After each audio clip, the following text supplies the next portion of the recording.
Tapi gini Ustaz, kalau kita tarik agak lebih luas gitu, sebenarnya manusia itu katakanlah ditaruh di bumi lah kata sama Allah itu sebenarnya suruh ngapain sih sebenarnya Ustaz? Kalau misalkan secara mendasar ya disuruh sebenarnya ibadah ya, wa ma khalaqtul jinna wal insa illa liya'budun. Tapi kan pengejawantahan atau manifestasi ibadahnya itu beda-beda. Yang utama hubungan kita menunaikan kewajiban itu ya tentu rukun Islam itu ya. Salat, zakat, puasa, haji. Itu ibadah yang dalam tanda kutip adalah ibadah mahdhah, ibadah yang sudah diatur. Oke. Nah, ada ibadah-ibadah yang ghair mahdhah.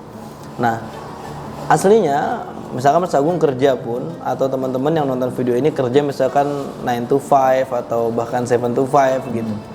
Itu ibadah kok.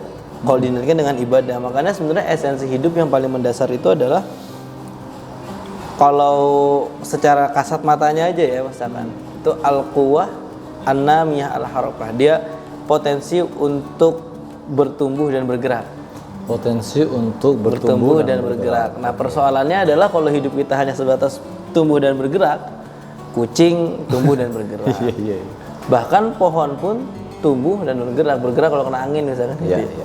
Tapi tumbuh dan bergerak gitu. Bahkan ya, Tapi emang pohon itu bergerak Ustaz? ya Dia menjalar kan? bergerak. sebenarnya? Ya artinya kalau sekedar tumbuh dan bergerak ya makhluk lain pun tumbuh dan bergerak. Makanya ada esensi hidup yang lebih besar lagi. Jadi al-quwwah al-amaliyah al-aqliyah, bagaimana dari potensi tadi kita bisa melakukan amal soleh mempergunakan akal sebaik mungkin.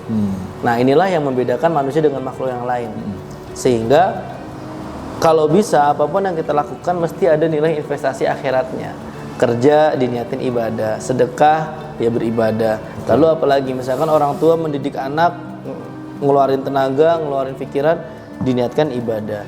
Nolong orang diniatkan ibadah.